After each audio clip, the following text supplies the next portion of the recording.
What's good, everyone, and thank you for tuning into my first episode of THRL, where two wrongs don't make a right, but three lefts do. Now, to be honest, I'm not a big podcast fan. I know I probably shouldn't say that, but most kind of just sound like long radio commercials to me personally. However, I do like talking to people sometimes, so here we are. That being said, I can promise you'll find no commercials here until someone offers me a shit ton of money and I inevitably sell out. But let's be honest, that's probably not going to happen, so strap in. Today, you'll be jumping into a conversation between myself and Alec Lewis, a performance coach local to Frederick, Maryland. Alec and I met during my very brief employment at a nearby gym, and through conversation, we realized we had a bit more in common than just our skin tone, not the least of which was our enjoyment for a quality and somewhat challenging conversation. You'll be joining this conversation at the point where Alex starts to touch on his journey of becoming a coach. And if you stick with us, you'll cruise along as we ride into topics such as faith and love, hence the title. So, without further delay, let's travel back to our sit down at a cozy little eatery here in downtown Frederick. It still happened quick. Sure. Again, you said you had no experience. They were just come talk to people. So what was that process like? And did you feel like there was fear there? Did it align with everything you want? Was it more than you thought it was going to be? Sure. Or like, what did that look like? So I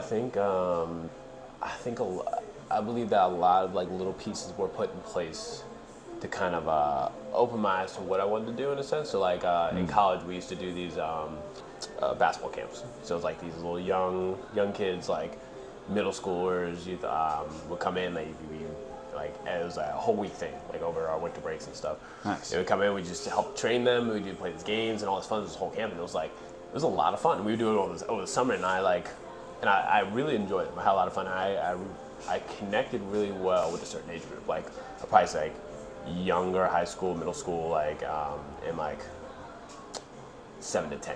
You know what I mean? So like there's like a certain age group that like I connected with really well. And but I didn't really think anything of it. Like as I was doing that, I never thought to myself like, well, I want to be a coach one day, or I want to be this, which was kind of interesting. I look back on it now, but it's like looking back on it now, I knew it was something I thoroughly enjoyed. And again, so it was that. It was as I was going through college basketball, like getting in the weight room and training. And it's like there's a certain switch that kind of clicked on. Like, oh, I really enjoy this process of getting stronger and building muscle and like all this stuff, like understanding my body better. So it was like adding that, and then once I had this sense of like I was like searching, and then when I was telling you about the story of when I started working at where I started working, Worthington Manor, the golf course, yeah.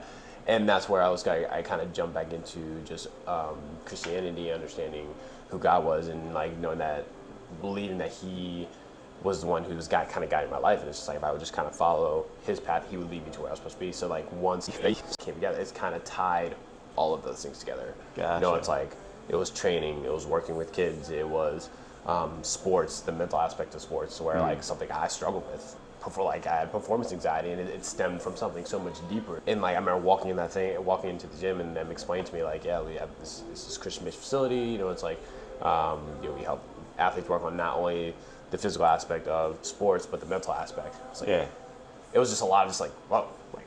And those are all my boxes. Yeah, right, like, those are everything that I enjoy doing. Right. Yeah. And it's just the people there they were kind, but they also wanted to grow. It's like they were willing to push each other. We were willing to push each other outside of, like, I was pushed outside of my comfort zone, like, plenty of time, but it was so that I could grow. And it's like, I like being around people who like having deep conversations, who want to grow. And so once I just remember coming in, it was like, things kind of connecting. I was like, this is where I'm supposed to be. And I feel like that place is like that. What attracted me is like after meeting Relax and like going through that process, like this is a unique group of people that are just all about getting better in every aspect of the word, not only business sense, but as individuals. And I was like, I need to be around these people. Right. And it seems like you got that vibe like right in the door. For sure, yeah. Like and I think like I got to kind of talk like they all, when I remember walking in, they all came up to greet me. And it's like, you know, there's not a lot of people that do that. It's like you're just kind of like another number, but like they had an interest in like oh, who's this guy? I want to make at least make myself known to him and stuff. And that's kind of part of what we do. Is just like we want to make, when people walk in the doors, we want them to not feel like just a number, not feel like just a and it's like that's why like we talk about like just knowing people by their first name and just greeting them at the door, and that's the thing. It's like, what can we do? And I felt that like when I walked in that door and people came and greeted me, it's like they all knew my name. And it was like they did the thing where it's like my name was written on the board and stuff, and I remember that. Yeah. And it was like, it's like what? Like, you know, they were ready for me, they were prepared for me. And I go hard, yeah. Yeah. So, and then just again as I was getting into it more, like, you know, there was an uncomfortability of like getting to know people who just had no idea who you are. When I had my and they talk about this still, like I had my interview with Joe, and it was interviews. I got dressed up. I had a tie on. I had a dress shirt, and like dress slacks, dress shoes. And we met at a coffee coffee company. We were just talking. And he was like, "Yeah, man, like, we'd love for you to come shadow. You know, do you have availability tonight?" You know, or he was like, "You want to do next week?" I was like, I guess I might as well get it done today. And so I walked in this gym with like a dress tie. You know how like you were kind of shadowing and stuff? Yeah. I did that, but I was wearing a tie, I had a dress shirt on. And people were just like, who is this dude? Like, you know, so. Undercover boss. Right, literally. There's like a whole businessman walking in there. Yeah. So, I don't know, but even then, just as I kind of was doing it more and more, looking back on it now, it was the coaches, like my coworkers, who were so willing to teach me. They were so open to just being like, look, here, we want to show you kind of how we do things and stuff, instead of just kind of let me figure it out on my own. And it was that sense of like, hey, we want you to belong, so we're going to show you how we kind of do things, so you feel more peace, so we can build you up in a sense. It's like, I think the investment they put into me was something. I mean, I think I experienced it before, but it's just like, I think even in college, it's like we had team members who wanted to work, but it's like, as far as like coming together outside of our own personal, like our own training, it's like it wasn't a whole ton of like, like, yo, let's come together. I want to help get you better. Like, let's go work out together and stuff like that. We kind of did that to an extent, but anyway, so it felt a little more complete there. Sure. Yeah. So and just that on top of just meeting some athletes, and just they were a really cool group of people, and it's like yeah, I want to learn. I want to be with these people. I want to grow with these people, and I want to be a part of this mission that they're on. You know what I mean? I love that. Yeah, like you said, it kind of just happened. Yeah. But the big thing that stuck out to me is like you took that step back when you were working at the golf course, and you got more in touch with God. Yeah. And I'd love to hear more about that process, because we talked about it last time, and we differ religiously, but I'm very internal when it relates to the higher power and things like that. Sure. Did you find it more so external or internal? Was it a combo of the both? Was it more of the book that did it for you, or did you find something in yourself where you were just like, I'm going to surrender to me or to this or that? Because that's the way I put a bit of my spiritual growth, is that like I'm going to surrender to who I am and just keep pursuing these things. Was it similar for you in that sense, or like what really found that, so to say, peace for you, or that balance that is like, all right, we're gonna keep going on this journey? So I think it was surrendering, but not surrendering to myself. So for me, I think that's what I was struggling with. I was trying to control so much of what happened in my future, and man, I was like, there was this job that I was trying so hard to get, man. I was trying to manifest it. I was doing everything possible trying to get this job. And it was an IT job in Colorado. And I'm like, but so like, what kind of like started it was once I got out of college, I was seeing all these people, like all my teammates and kids I went to school with, like all getting these jobs right out of college, and it's like, I'm still working at a golf course right now, or like I don't know what I want to do. And so I started kind of getting into that comparison mode of like, what's next for me? It's like, this is the first time that there's no like guidance of like, because you know, you go to high school, you go to college, and it's like after that it's like, all right, you're done with school, like what do you want to do now? I'm like, time to be an I adult. don't know, man, right? So like, and so that was kind of like kind of an eye opener for me. Again, I was going to work every day, and I was like just learning, like just I was listening to these podcasts and all this stuff, and I was trying so hard to control my future and what was to happen next, that I was like almost psyching myself out in the sense of giving myself more anxiety, more stress, and all this kind of stuff. And because it was an area that I didn't have control, and I struggled. And I know to this day I struggle with control, because like I want to have control over what happens, right? That's why I want to have my own business. Right. I need to be in charge of or at least I need to know what's going on. Right. And so, but again, as I was like kind of diving back into my faith, and it was the whole like book that kind of like was slowly leading me back to like just believing God and just believing like not allowing people to, not allowing bad experiences from church, from people to influence who God is. And so I got you, because I do remember you telling me that story, Right, the one right. in like your hometown, where they were just like, we're not gonna. Right, Yeah, I right, got right. you. Yeah.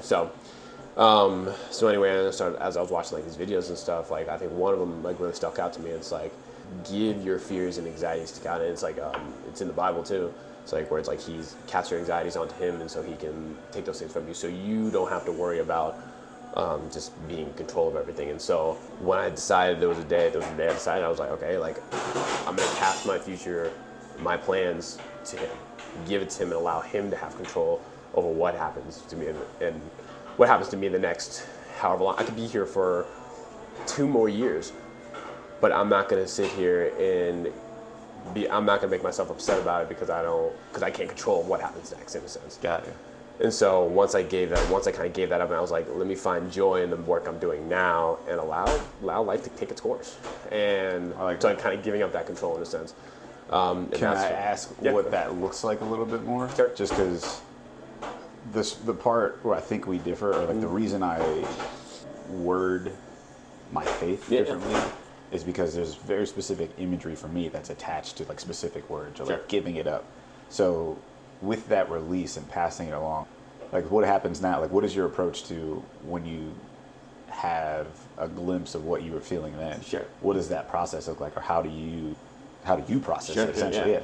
So I know. I just like the specifics. It's like, oh, I passed it off. Well, what does that look like? Right. Because like you're gesturing, I'm handing this off to somebody else. But to me, that's the internal thing for me. It's just like it's a part of you. Yeah, no, it's a great question. That's a great question. It's like, I'm, like every other human, I experience fear, but now when I experience that fear, I turn to the Lord and I pray. I ask Him like why am I experiencing this fear? And a lot of times it's like sometimes it's tied deeper into the way I grew up or something like that. So like for a while, like I was growing up, I was like, man, like how many kids do I want to have? Like even just kids and stuff like that. There's a fear in having. Think of everything. Right. Yeah. So like there's a fear in having kids and stuff. And I was like, well, why do I fear having kids? So like I pray to God and I ask Him to reveal to me like where is this fear coming from? Like what? Like why? Like show me where I'm.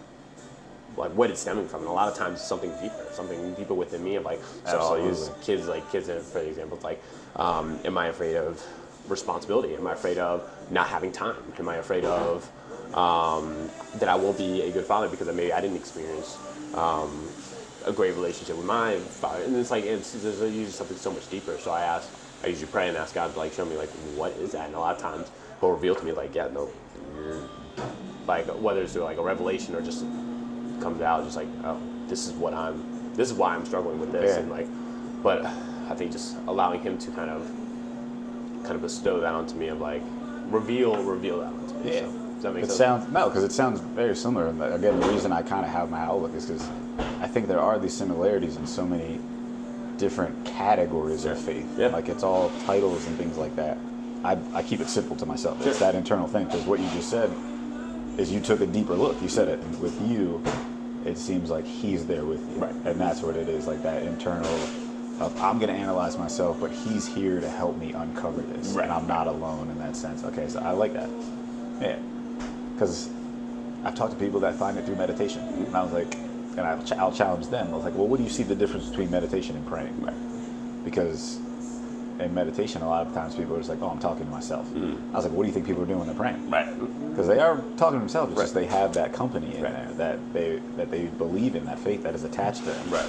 And I love those similarities. Sure. And I love the different ways that it's put, because I think that's what can help people getting caught up in their own. Sure. Because I dealt with it like I used to pray much more when I was a kid. Yeah. And it was after a while, especially in those darker times, where like I was like, who am I talking to? Right. It's like because I didn't feel like there was another presence there, and then it took that the failures, the challenges of life. It's like there is something there. Sure. It's a deeper you, and you can call it your conscience or this, that, or you can call it God or this guy, whatever you want to name it.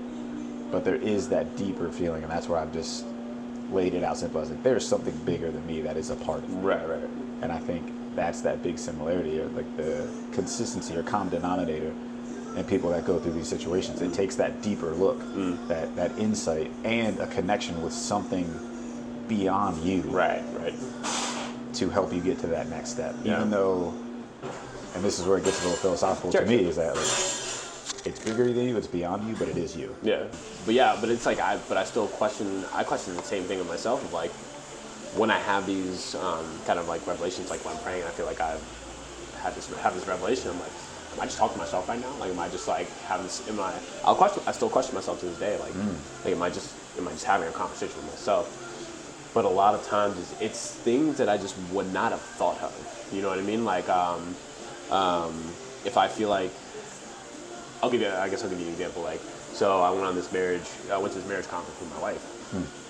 And I was thinking about like an area of like why am I not as loving to her as I want to be, or like when she's struggling with stuff, why am I not as supportive in the sense of like, so I had been being like kind of like I want you to figure out, I want you to take it up with God, I want you to kind of like figure it out on your own. And I was like praying about that. I was like, why am I? And then like it was bothering her because like I hadn't been supportive. And so I remember praying about it, and I was just sitting there. I was like, it's like, Lord, like what? Why am I struggling? Like what is it? And then all of a sudden, like her brain starts rattling, and this kind of revelation, comes up. It's like something I don't think I would have thought of.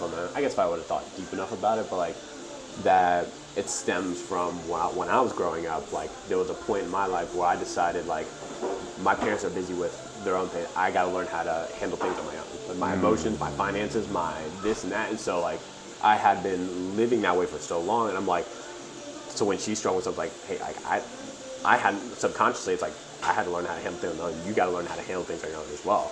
But it's like when God calls us into marriage, it's like we're supposed to be there for one another. We're supposed to support each other, and like even in those struggles and stuff. And so like, so it's things like that. I was like, would I have thought of that on my own? And so, but again, it's still a battle. Like I question myself all the time. Like who am I talking to myself? And like, But I think you hit it. Like you went to a deeper level of yourself that you didn't there, and I think that's that tapping in. To me, it's like tapping into that self-conscious, that portion of the Most High, right. that is a part of you. That's like you have no control of it. You don't know what it is. You can't describe it. You can't grasp it. You'll never really have that power, but it's always there helping you out. Right. And I was listening to something the other day, and it was like related to that voice or that conscious or that all-knowing power and answer everything. It's like it's there. It's just you need to stop trying to control it, because when you talk, it's quiet, and when you're quiet, it talks. And that's when it's that self-reflection, I think, of just looking in and like, let me just take a step back real quick. Let me hush. Let me listen to me. And let's dig deeper internally to find out and uncover, so that voice can speak to me and let me know what I'm missing or what I'm not seeing here. But you also, you uncovered a whole other thing with marriage. Right. That is a battle in itself. Yeah. And the commitment that you take on with that. And I'm very similar in the sense, and I think that's why I've stayed single for a long time, amongst many other reasons. I'm not a great catch. I'm terrible at relationships. But I think it's in that sense of the same way as like when I grew up, my dad was very much, it was like, figure it out yourself. Like if I would ask him a question, he'd be like, I don't know, look it up. It's like, you got the internet. It's like, you got so much more than I didn't have.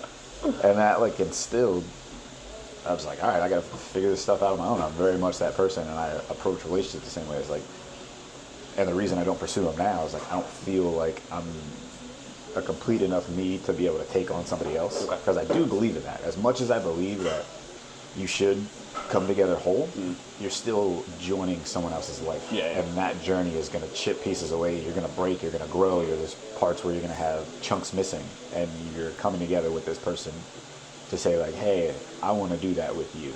And like, everything's copacetic now. We're all kuna matata at this point in our relationship, and I want to marry you, and I love you, and we're super happy. It's like, but this is going to be a fucking challenge. And it's going to be hard. And it's, that's why the divorce rate it is. Like some people can't finish that challenge. And it is what it is, but that's that acceptance. And a thing I think I have to learn as well is like, keep working on you. Get to that point where you feel like you can jump into it. But no, even when you jump into it, you're never ready for it. Well, like it's always going to throw you curves. Yeah. Oh, and I want to ask you too. Like, do you feel like you have to be complete in a sense to to get in a relationship? Do you feel like, do you have to be like fully sound and have no issues, have no problems, like? Not perfect, because that's what that sounds like. Yeah. But I'd like to be in a better position. Sure. Just to be able to set myself up with a way For sure. for a little bit of longevity until I bring someone into that madness. But I also struggle with that personally. Like, I very much struggle seeing the value that I provide beyond my person. Like, I know who I am. Yeah, yeah. I know exactly what I want to do, and I know the parts that I don't, I'll figure out. Sure. Like, I could coast through life myself. But when it brings in another person, that's where that voice is just like the doubt of how long is this going to last? Like, when are they going to realize who you really are? When they start noticing your flaws and this, that, and the other. And how just past relationships have organically just run its course. I've been hurt in the past. Sure. I understand how it's not a guarantee. And just through these years, I was like, I really don't feel like I have the time or it in me right now to dedicate that time and effort into what it takes to keep that going. Sure. Because I've had certain spills. I was like, a couple months here, cool. And then it's just like, I got to focus on this. Like, I can't, as much as I enjoy being with you, like, I got to do this. Right, like, right. I want to do this. I do want to be with you as well, but like, to me, this is bigger. Sure. And that's something I'll have to Yeah, get over. that's huge. Yeah, But yeah. again, it's stepping up to that challenge. And I think knowing what that challenge looks like helps. Like, I'm, again, very analytical. Sure. I observe what people tell me, and I keen into people are not kidding when they're just like, oh, how's it having kids? They're just like, and then you always have a guy that's like, yo, don't do it. Like, wait as long as you can. And everybody that I talk to that's married, they're just like, yeah, wait, bro. Like, just, you got the rest of your life. Like, do this. And I know there's that happy medium. The grass is always greener. But I very much listen to them. Yeah. It's like, when you jump into it, like, you are taking on this other person. Sure. And your life changes, especially when you have kids. Like, you are now living for somebody else. And currently, as much as I want to help other people and that's my passion and set people up, I don't feel like I can do that until I set myself up. Yeah. That. Well, I think it's like there's this expectation that everybody should get married or anything like that. It's like that. Like, I don't believe that God calls everybody to get married. It's like, and that's the thing. It's like some people just don't have to be married. That's the thing. Yeah. Like the society says like, oh, if you're not married, then like, what are you doing? Or like they assume things about you and everything and all stuff. Or even in a relationship, it's like it's a part of the society that people think that you have to, you're supposed to and stuff. It's like that's not what everybody's called to do and stuff. So Yeah, it's a very old process. Right. Like, think about how it originated. Like, it's such an archaic thing that I don't think it's beginning to evolve more. And you see people kind of jumping away from the tradition. Sure. Like, I've had multiple friends that have just like eloped. So they go to the courthouse. Yeah. They do something super small. They don't do this big ceremony. They don't even tell their family. Right. And they're just like, yeah, I did this because I'm committing to this person. I'm ready for that. But much like religion, I think, it's evolving itself, and the processes that fall under that umbrella are just changing, and people are adapting to them, like, different in how we approach it and stuff like that. But at its core, I feel like it's the same. So I think that love will last. It's just the traditions will change. Yeah. If that makes sense. The love of like just relationships in general, or like Between people, because I think it's a natural thing. It's like, I feel like it's not so much. I mean, in some cultures, yeah, like when they have arranged marriage, it's like, you have to do this. We're doing this for you. But I feel like more so here, it's people come together and it's like, oh, we have this feeling for each other. Maybe we should get married. Yeah. And that's when they start talking about it. Is because that love is there. right. Is that love always right for marriage? Like you No. said, like some people, it doesn't always last, or some aren't called to it, but it doesn't mean love's not there. Yeah.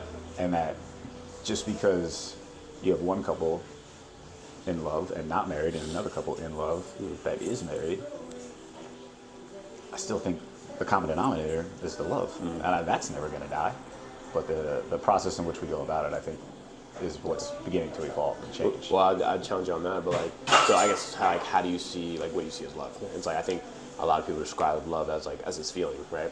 And it's like, Yeah. right, and I think that's the thing. It's like people get married because they're in love, right? They're like, man, I love this person so much.